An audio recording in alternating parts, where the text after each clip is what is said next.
آپ کی موجودگی میں آپ نے کوئی اور شادی نہیں کی, 25 سال میں کوئی اور دوسری شادی نہیں کی, لیکن اس کے بعد 13 سال نبی پاک کی زندگی کے اس میں آپ نے متعدد ازواج مطہرات کے ساتھ شادیاں کی, امہات المومنین کے ان کو اعزاز بخشا, لیکن آپ کی زندگی میں کوئی اور شادی نہیں کی. اور آپ دونوں کی جو شادی ہوئی ہے, آپ نے جیسے فرمایا کہ اسلام سے بھی پہلے جو آپ کی شہرت تھی, جیسے نبی پاک صلی اللہ علیہ وسلم کی شہرت تھی نا, آپ صادق الامین ہیں, تو آپ کی شہرت بھی یہ تھی کہ آپ طاہرہ ہیں. سبحان اللہ. اتنی مالدار ہونے کے باوجود, اتنی بڑی تاجرہ ہونے کے باوجود, مگر ان کی شہرت پورے عرب کے اندر یہ معروف تھی کہ آپ انتہائی با کردار پاک باز خاتون ہیں. الطیبات للطیبین والطیبون للطیبات.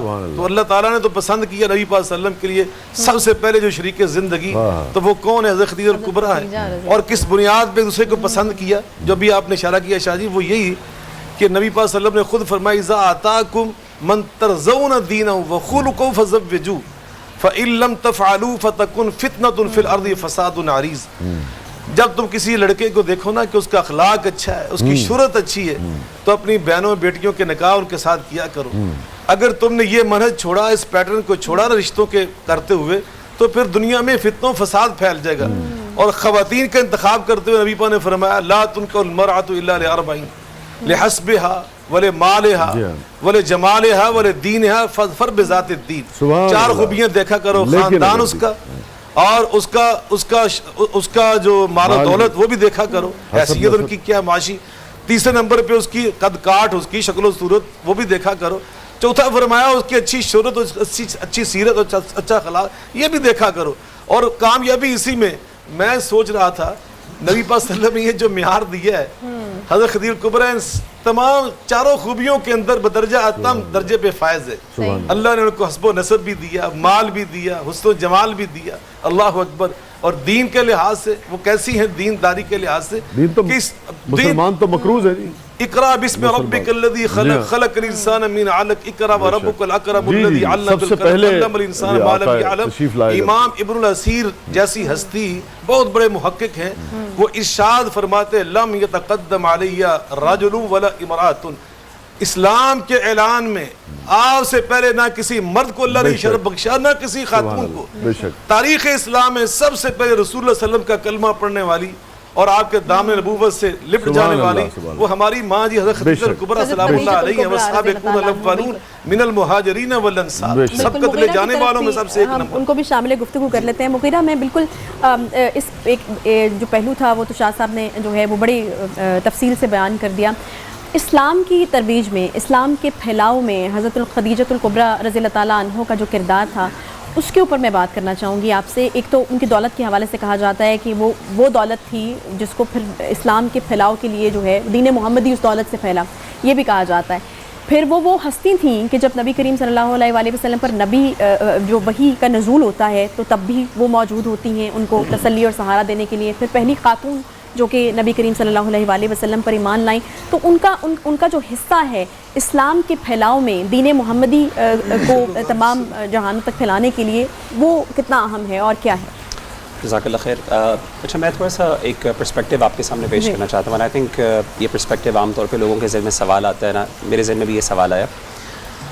اگر آپ تمام ازواج مطہرات کو دیکھیں, اللہ کے رسول کی وائفز جو ہماری مائیں ہیں, تو ان سب کا ایک اللہ کے رسول کے ساتھ ایک خاص ریلیشن تھا. لیکن حضرت خدیجہ رضی اللہ تعالیٰ عنہ کا جو اللہ کے رسول کے ساتھ ریلیشن تھا وہ بڑا انیوژول قسم کا تھا, ٹو دی ایکسٹینٹ کہ حضرت عائشہ رضی اللہ تعالیٰ عنہ نے کہا کہ قد ابدلک اللہ عز وجل بہا خیرا منہا, اللہ تعالیٰ نے تو آپ کو اس سے بہتر دے دی ہیں, تو اب آپ کو کیوں یاد آتی ہے ان کی. تو اللہ کے رسول صلی اللہ علیہ وسلم نے فرمایا کہ ما ابدلنی اللہ عز وجل بخیر منہا, کہ اللہ تعالیٰ نے مجھے ان سے بہتر نہیں عطا کی. یعنی there is no one who can take that status or that place جو کوئی اللہ نے ان کو دی ہے. تو اب وہ کیا ریزن تھی ایکچولی, کہ what was that actually point جس کی وجہ سے اللہ کے رسول کے ساتھ ان کی ایک خاص لگن تھی جو اللہ کے رسول کو کسی اور سے وہ فیلنگ اور اٹیچمنٹ نہیں ہوئی.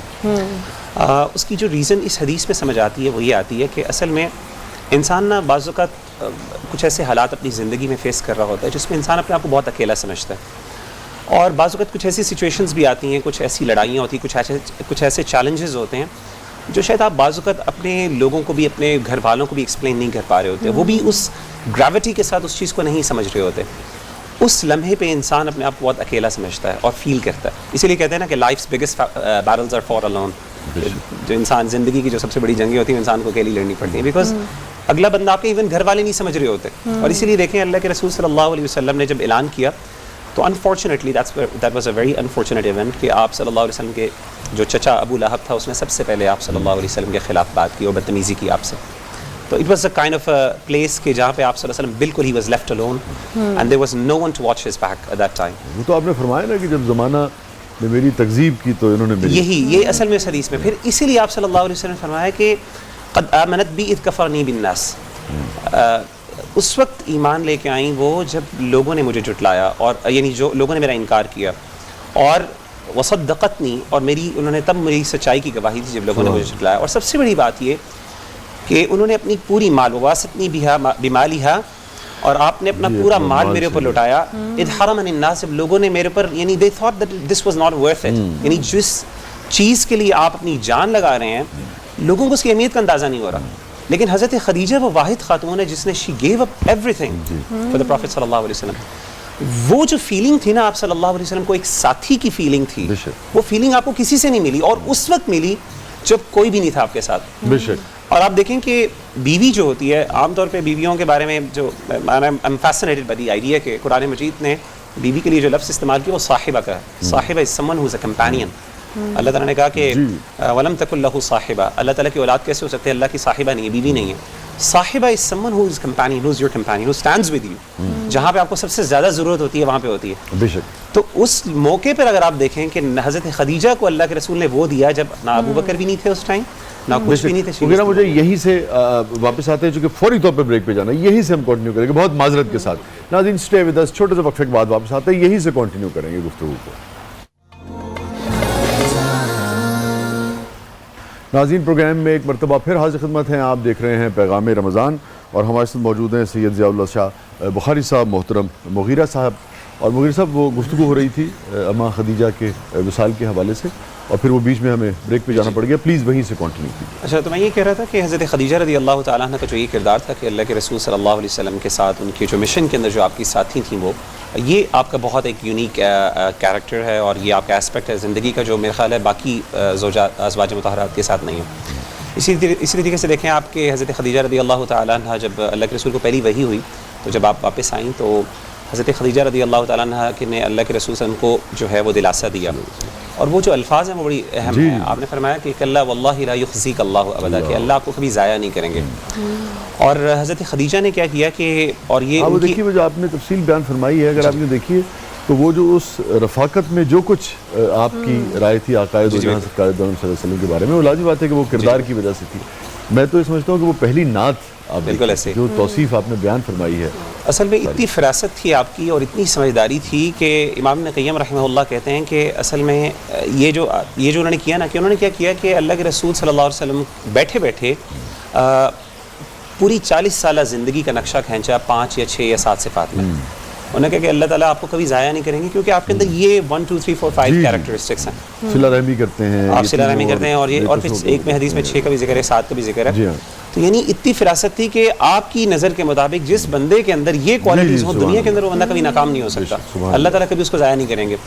تو اسی بنیاد پر امام ابن قیم رحمہ اللہ تعالیٰ نے کہا نا کہ ان کو اللہ نے یہ مقام دیا اس عقل اور اس فراست کی وجہ سے, سمجھداری کی وجہ سے, کہ اللہ نے ان پہ سلام بھیجا. یہ کسی جو ازواج مطہرات میں کسی کو اللہ نے سلام نہیں بھیجا. بخاری کے حدیث ہے کہ حضرت جبریل آئے, انہوں نے کہا کہ اقرأ علیہ السلام, وہ کھانا لے کے آ رہی ہے تو میرا سلام ان کو دیجئے اور اللہ کا بھی سلام دیجئے. اور ایک اور خاص بات جو اس میں کہا, وبشرها ببیت فی الجنہ, اور جنت میں ایک ایسے محل اور ایسے گھر کی بشارت دیجئے, خوشخبری دیجئے جو کہ موتی کا بنا ہوا ہے. اور اس کی خاص بات یہ ہے اس کے اندر نہ کوئی شور ہوگا اور نہ کوئی دقت ہوگی. شور کیوں نہیں ہوگا؟ امام ابن کثیر رحمہ اللہ تعالیٰ فرماتے ہیں, وہ کہتے ہیں کہ اصل میں شور نہ ہونے کی اس وجہ سے یہ وجہ تھی اس کی, یعنی علماء نے توجیحات بیان کی.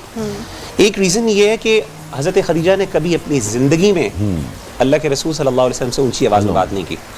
حالانکہ آپ دیکھیں کہ اللہ کے رسول صلی اللہ علیہ وسلم سے ہلکی آواز میں بات کرنے کا جو حکم آیا یہ مدینہ میں آیا تھا, وہ سورہ حجرات میں اللہ نے مینشن کیا جو مدنی سورہ ہے. اس سے پہلے اب تربیت بھی ایسا اللہ کے رسول نے کوئی نبوی تربیت تو نہیں کی, لیکن اتنی محبت, اور حالانکہ آپ کا جو سوشل سٹیٹس اور وہ سارا کچھ ہے, خواتین بیوی ہو کے کبھی ایسا موقع ہی نہیں آیا. کیسے سردار اس وقت آپ سے ان کی خواہش تھی کہ بھئی اور دوسری بات انہوں نے یہ کہی کہ جو مشکل نہیں ہے کہ حضرت اللہ کے رسول یہ واحد بیوی ہیں، پوری تاریخ اٹھا کے دیکھ لیں، احادیث اٹھا کے دیکھ لیں کہ اللہ کے رسول کو کبھی زندگی میں ان سے کوئی ایک بھی شکایت نہیں ہوئی. باقی ازواج مطہرات سے کچھ شکایات چھوٹی موٹی ہوئی ہیں. سب ہماری تو سب مائیں ہیں جی، جی بالکل. میں اس میں ایڈ تو کہنے کا مطلب ہے کہ شاید یہی وجہ ہے کہ حضرت عائشہ صدیقہ رضی اللہ تعالیٰ عنہا جو ہیں وہ یہ فرمایا کرتی تھیں کہ زواج مطہرات اور بھی تھیں، لیکن حضرت عائشہ رضی اللہ تعالیٰ عنہا یہ کہا کرتی تھیں کہ ایک جن پر میں رشک کرتی ہوں، حالانکہ ان کو بڑی لاڈلی بیوی کہا جاتا تھا حضرت عائشہ صدیقہ رضی اللہ تعالیٰ عنہ کو، لیکن وہ کہتی ہیں کہ ایک جن پر میں رشک کرتی ہوں حضرت خدیجۃ الکبریٰ رضی اللہ تعالیٰ عنہ. بے شک، شاید یہی وجوہات. بے شک بے شک بے شک. ہر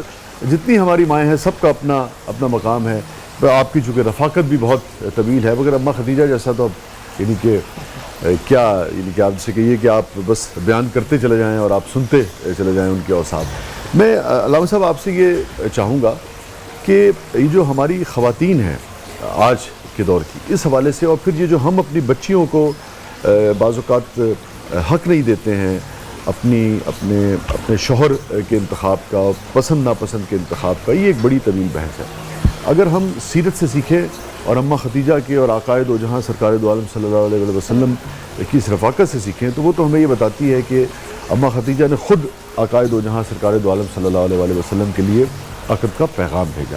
ذرا اس پر بھی ذرا کچھ روشنی ڈالیے. بسم اللہ الرحمن الرحیم. بلا شبہ اسلام نے جو خواتین کے حقوق میں سمجھتا ہوں متعین کیے ہیں، انہیں عطا کیے ہیں، اس کی مثال تاریخ انسانیت میں کہیں اور نہیں ملتی، اور اس کی بہت ساری میں سمجھتا ہوں نشانیاں، دلائل اور حقائق ابھی سیرت سیدہ خدیجہ الکبریٰ میں ہمیں نظر آ رہی ہیں، جیسے بھی آپ نے خود بات کی ہے. اور یہاں یہ بھی دیکھیے ان کی عمر 40 سال ہے اور نبی صلی اللہ علیہ وسلم کی عمر مبارک 25 سال ہے. آج اس فرق کو دیکھ کر جب کوئی شادی کرے نبی پاک صلی اللہ علیہ وسلم کی سنت مبارکہ سمجھ کر، اسوہ سمجھ کر، تو لوگ باتیں کرتے ہیں. تو نبی پاک صلی اللہ علیہ وسلم نے یہ اس سے متعین کر دی ہے. حضرت عائشہ کے ساتھ شادی کی تو نبی پاک کی عمر بہت زیادہ تھی، حضرت عائشہ کی بہت کم تھی. تو آقا نے دونوں ہی نمونے ہمارے سامنے پیش کر دیے. اماں سودا تھیں، ان کی عمر ذرا وہ برابر تھی اس وقت نبی پاک صلی اللہ علیہ وسلم کے. تو یقیناً نبی پاک نے سارے ہی پہلو ہمارے سامنے پیش کیے. اور جہاں تک تعلق ہے بیٹیوں کو انتخاب کا حق دینے کا، ایک خاتون، ایک لڑکی آئی نبی پاک کے پاس، اللہ کے رسول میرا باپ میرا نکاح اپنے بھتیجے کے ساتھ کرنا چاہتا ہے، اس نے میری اس سے منگنی کر دی ہے. لیرفع خصیصتہ، میرا باپ یہ چاہتا ہے کہ جو اس کی خصیصیت ہے، یعنی وہ معاشرے کے اندر کوئی زیادہ نہیں نیک نام تھا، اس کو ٹھیک کرنا چاہتا ہے، بلند کرنا چاہتا ہے، میرا رشتہ اس کے ساتھ کر کے، تو مجھے وہ پسند نہیں ہے. تو نبی پاک صلی اللہ علیہ وسلم اس کے باپ کو بلا لیے اور فرمایا جب تک یہ بیٹی راضی نہیں ہوگی تو اس کا نکاح نہیں کر سکتا. تو پھر بیٹی نے کہا کہ میں اللہ کے رسول اپنے باپ کی اس مرضی پر آمین کہتی ہوں، لیکن میں نے خواتین کو یہ بتانا تھا کہ اسلام میں بیٹیوں کا یہ حق موجود ہے. ہم بات چکے کر رہے ہیں حضرت خدیجہ الکبریٰ سلام اللہ علیہا کی، تو میں چاہتا ہوں کہ اس میں ایک دو باتیں میں اور عرض کر دوں. ابھی عائشہ بیان کر رہی تھی نبی پاک صلی اللہ علیہ وسلم کی یہ بیوی حضرت خدیجہ کی شان یہ ہے کہ حضرت عائشہ خود فرماتی ہیں کہ ما غرت علی احد من نسائی ما غرت علی خدیجہ ما رأیتها، فرماتی حالانکہ میں نے حضرت خدیجہ کو دیکھا نہیں ہوا تھا، وہ مجھ سے پہلے فوت ہو چکی تھی، اللہ کے پاس جا چکی تھی، لیکن مجھے جو رشک اور جو غیرت ان کے ذکر پہ آتی تھی نا، وہ کسی اور بیوی پہ نہیں آتی تھی رسول اللہ صلی اللہ علیہ وسلم، اس لیے کہ نبی پاک کثرت سے اس کا ذکر کرتے اور بہت محبت اور بہت احترام کیا. حتیٰ کہ میں نے ایک دن کہہ دیا حل کرنت الا عجوزا، اللہ کے رسول کیا بات کرتے ہوئے، ایک بوڑھی عورت تھی چلی گئی. آقا فرماتے دیکھیے ہماری میں سمجھتا ہوں کہ وہ بالکل یا بریک کی طرف ہمیں جانا ہے، اور اب بریک پہ جانا ہے یا مکمل کر لیں؟ جی ہاں، چھوٹے سے وقفے کے بعد آتے ہیں ناظرین، پھر یہیں سے اس کو کنٹینیو کرتے ہیں.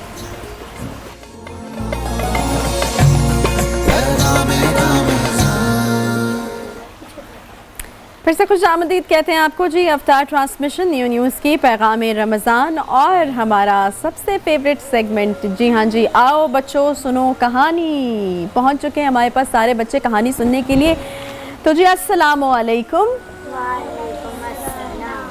ویری گڈ، سب بچوں نے جواب دیا، اس کا مطلب ہے سب کو پتہ ہے کہ سلام کا جواب دینا چاہیے. چلیں جی کہانی کی طرف آ جاتے ہیں، کیونکہ ٹائم ہمارے پاس کم ہے. تو ہم نے کہانی آج جو سننی ہے وہ ہے حضرت یوسف علیہ السلام کی کہانی. آپ کو پتہ ہے آپ نے پہلے یہ کہانی سنی بھی ہے؟ چلو نہیں سنی تو میں آج آپ کو سناتی ہوں. اچھا، ایسا تھا کہ حضرت یوسف علیہ السلام جو تھے ان کے کافی سارے سوتیلے بھائی تو تھے، لیکن ایک ان کے جو ماں کی جانب سے ایک بھائی تھے، ان کا نام بنیامین تھا. تو یہ جو دونوں بھائی تھے چونکہ ان کی والدہ کا انتقال ہو گیا تھا تو ان کے جو والد تھے حضرت یعقوب علیہ السلام وہ ان دونوں سے بہت زیادہ پیار کیا کرتے تھے. ان کو لگتا تھا کہ ان کی والدہ کی چونکہ وفات ہو چکی ہے تو ان کو میری زیادہ محبت اور زیادہ توجہ کی جو ہے وہ ضرورت ہے. اچھا اب ہوتا کیا ہے کہ جب وہ زیادہ پیار کرتے ہیں ان دونوں بھائیوں سے تو ان کے جو باقی بیٹے تھے وہ ان سے حسد کرنا شروع ہو جاتے ہیں, وہ ان سے جیلس ہونا شروع ہو جاتے ہیں اور وہ گلا کرتے ہیں کہ آپ جو ہیں وہ ہم سے زیادہ پیار نہیں کرتے اور آپ جو ہیں وہ حضرت یوسف علیہ السلام اور بنیامین سے زیادہ پیار کرتے ہیں. ایک رات یہ ہوتا ہے کہ حضرت یوسف علیہ السلام ایک خواب دیکھتے ہیں اور وہ خواب کچھ اس طرح سے ہوتا ہے کہ چاند, سورج اور 11 ستارے ان کو سجدہ کر رہے ہیں. وہ صبح اٹھتے ہیں, تھوڑے پریشان ہوتے ہیں, تھوڑے حیران ہوتے ہیں, لیکن وہ اپنے والد صاحب کے پاس جاتے ہیں, حضرت یعقوب علیہ السلام کے پاس, اور ان کو جا کر یہ کہتے ہیں کہ مجھے یہ خواب آیا ہے. اچھا اب جب بھی حضرت یوسف علیہ السلام اپنے والد سے کوئی بات کرتے تھے تو ان کے بھائی چونکہ ان سے حسد کرتے تھے, جیلس ہوتے تھے, تو وہ سنتے تھے کہ کیا آپس میں بات چیت کرتے ہیں. تو ان کے ایک بھائی نے جو ہے وہ سن لیا کہ حضرت یوسف علیہ السلام جو ہیں وہ کیا بات کر رہے ہیں, تو ان کو سن کے مزید حسد ہونے لگی کہ اس طرح کا خواب جو ہے وہ حضرت یوسف علیہ السلام کو آیا ہے کہ چاند بھی, سورج بھی اور 11 ستارے بھی ان کو سجدہ کر رہے ہیں. ان کے دل میں خیال آیا کہ کہیں ان کے جو دادا تھے حضرت اسحاق علیہ السلام ان کا جو کمر بند ہے جس کے بارے میں یہ کہا گیا کہ وہ جنت سے جو ہے وہ آیا تھا وہ حضرت یوسف علیہ السلام کو ورثے میں نہ مل جائے. تو وہ کیا کرتے ہیں کہ وہ ایک پلان کرتے ہیں کہ کیا ہی اچھا ہو کہ حضرت یوسف علیہ السلام جو ہیں وہ رہیں ہی نہ, تو اس کے بعد تو پھر بابا جو ہیں وہ ہم سے ہی پیار کیا کریں گے. تو انہوں نے ویسے کافی بار جو ہے وہ اپنے بابا کو اس چیز پر منانے کی کوشش کی کہ ہم جب بکریاں چرانے جاتے ہیں تو حضرت یوسف علیہ السلام کو ہمارے ساتھ جو ہے وہ بھیج دیا کریں, لیکن ان کے بابا جو ہیں وہ حضرت یوسف علیہ السلام سے چونکہ ایک تو پیار بھی بہت کرتے تھے اور دوسرا ان کو لے کر ذرا وہ اس خوف میں مبتلا تھے کہ کہیں ان کو بھیڑیا نہ کھا جائے, تو وہ ہمیشہ ان کو منع کر دیا کرتے تھے. کیا کیا کہ سب بھائیوں نے مل کر جو ہے وہ اپنے بابا کو منانے کی کوشش کی کہ نہیں آپ بھیج دیں, ہم خیال رکھیں گے اور یہ وہ. تو وہ اس طرح کر کے حضرت یوسف علیہ السلام کو جو ہے وہ اپنے ساتھ لے جاتے ہیں, لیکن ان کا جو ارادہ ہوتا ہے وہ نیک نہیں ہوتا. وہ یہ کہتے ہیں کہ حضرت یوسف علیہ السلام کو لے کے جائیں گے, ان کو ہم قتل کر دیں گے اور اس کے بعد بابا کو آ کے کوئی بھی کہانی جو ہے وہ سنا دیں گے. اچھا جب وہ لے کے جاتے ہیں حضرت یوسف علیہ السلام کو تو وہاں پر ایک کنواں ہوتا ہے. سارے بھائی مل کے کیا کرتے ہیں کہ وہ ان کو اس کنویں میں پھینک دیتے ہیں حضرت یوسف علیہ السلام کو. اچھا جب یہ پھینک چکتے ہیں تو اس کے بعد وہ پریشان ہوتے ہیں کہ اب جب ہم گھر جائیں گے اور بابا پوچھیں گے کہ حضرت یوسف علیہ السلام کہاں پر ہیں تو ہم کیا جواب دیں گے. پھر ان کے ذہن میں خیال آتا ہے کہ ہم ایک کہانی بنائیں گے. ہم کہانی یہ بنائیں گے کہ کیونکہ بابا ڈرا کرتے تھے کہ حضرت یوسف علیہ السلام ساتھ جائیں گے تو بھیڑیا ان کو کھا جائے گا, تو ہم یہی کہتے ہیں کہ حضرت یوسف علیہ السلام کو جو ہے وہ بھیڑیا کھا گیا ہے. تو دوسری طرف جب حضرت یوسف علیہ السلام اندر کنویں کے گرتے ہیں تو اللہ تعالیٰ کی طرف سے ان کو پیغام پہنچا دیا جاتا ہے کہ آپ بالکل مت گھبرائیں, ہم آپ کے ساتھ ہیں اور آپ کے یہ جو بھائی ہیں آپ کو موقع دیا جائے گا کہ آپ ان کے سامنے جو ہے ان کی حقیقت کو بیان کریں. اچھا پھر کیا ہوتا ہے کہ ان میں سے ایک جو بھائی ہوتا ہے نا اس کو تھوڑا ذرا خیال آتا ہے اپنے بھائی کا, تو کیا کرتے ہیں کہ وہاں سے ایک قافلہ گزر رہا ہوتا ہے تو حضرت یوسف علیہ السلام کو وہ کنویں سے نکالتے ہیں اور اس قافلے کے ساتھ روانہ کر دیتے ہیں اور قافلے والوں کو کہتے ہیں کہ ٹھیک ہے آپ اس کو لے جائیں, آپ جس طرح مرضی اس کو رکھیں اور بس ہمیں تھوڑے سے پیسے دے دیں. تو اس طرح وہ واپس چل دیتے ہیں. جب وہ گھر جاتے ہیں تو اپنے بابا کو وہ یہ سٹوری سناتے ہیں اور ان کے بابا جو ہیں وہ اتنے افسردہ ہوتے ہیں اور وہ جو ہے وہ زار و قطار رونا شروع جو ہے وہ ہو جاتے ہیں حضرت یعقوب علیہ السلام. اچھا اس کے بعد کیا ہوتا ہے کہ جو حضرت یوسف علیہ السلام ہیں وہ جو ہیں وہ چلے جاتے ہیں ان قافلے والوں کے ساتھ. پھر کتنا عرصہ گزر جاتا ہے, تقریباً 30 سال کا عرصہ گزرتا ہے اور قحط پڑ جاتا ہے اس علاقے میں جہاں پر حضرت یوسف علیہ السلام کے بھائی ہوتے ہیں. تو قحط سے 2-4 جو بھائی ہیں جب مصر پہنچتے ہیں تو وہاں پر ایک حاکم ہوتا ہے جس کو عزیر سیف کہا جاتا ہے, اور آپ کو پتہ ہے کہ وہ کون ہوتا ہے, وہ حضرت یوسف علیہ السلام ہوتے ہیں. اور وہ انہیں شاہی محل میں بلاتے ہیں اور اپنی شناخت بتائے بغیر ان کو خوب تواضع کرتے ہیں, کھانا کھلاتے ہیں, آؤ بھگت کرتے ہیں. اور پھر ایک دن اللہ تعالیٰ کی طرف سے حضرت یوسف علیہ السلام کو اجازت ملتی ہے کہ آپ اپنے بھائیوں کو اپنی حقیقت بتائیں, تو اپنے بھائیوں کو اپنی حقیقت بتاتے ہیں اور تمام جھوٹ جو ہے وہ کھل کر سامنے آتا ہے. ان کے بھائی جو ہیں وہ بہت زیادہ شرمندہ ہوتے ہیں کہ ہم نے تو ان کے لیے کیا سوچا تھا, ہم کتنی حسد کرتے تھے, کتنا جیلس ہوتے تھے. اور دیکھیں حضرت یوسف علیہ السلام کو جب اللہ تعالیٰ نے موقع دیا, دولت دی, شان و شوکت دی, تو انہوں نے ہم سے کتنا اچھا سلوک جو ہے وہ کیا ہے. تو بچوں کیا سیکھا ہم نے اس کہانی سے؟ ہم نے یہ سیکھا کہ نہ تو ہمیں کسی سے حسد کرنی چاہیے, نہ ہی ہمیں جھوٹ بولنا چاہیے, بلکہ ہمیں دوسروں کی کامیابی اور خوشی میں خوش ہونا چاہیے, ہمیں سچ بولنا چاہیے, کیونکہ اللہ نے حسد کرنے والے اور جھوٹ بولنے والوں کو سخت ناپسند فرمایا ہے.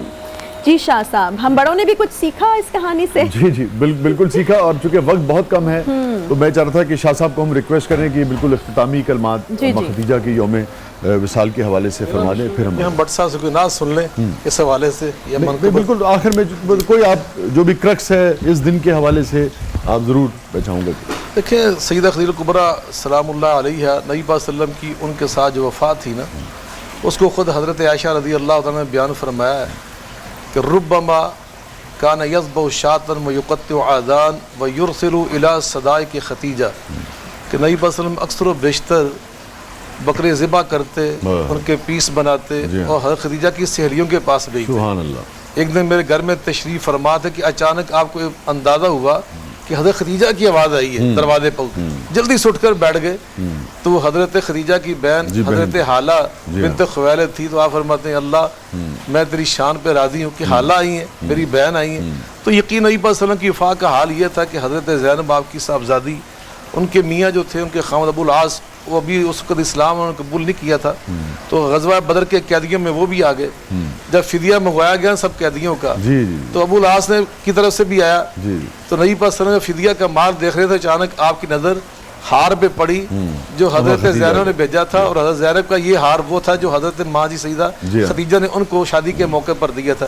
نبی پاک نے ہار پکڑ لیا اور آنکھوں میں اس میں ایک نقطہ ہے کہ آپ نے کیا فرمایا, آپ نے کہا اگر آپ لوگ چاہیں یہ دیکھیں, اب اس میں بہت نہیں ہے ورنہ ہم اس نقطے پر بھی بات کریں, لیکن آپ مکمل کیجئے. نبی پاک صلی اللہ علیہ وسلم نے صحابہ سے اجازت مانگی جی اگر آپ مجھے اجازت سبحان اللہ قربان جاؤں آپ کی شان پر. سبحان اللہ. آپ سپہ سالار اعظم بھی ہیں, والی مدینہ بھی ہیں, اور وقت کے کائنات کے پیغمبر بھی ہیں. سبحان اللہ. اس پر ہم بات کریں گے, پورا پروگرام کریں گے. جزاک اللہ, بہت جزاک اللہ. فراز بٹ صاحب پروگرام کے اختتام.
اور ملتا نہیں کیا کیا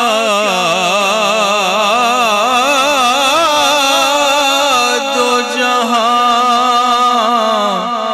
کو تیرے در سے ملتا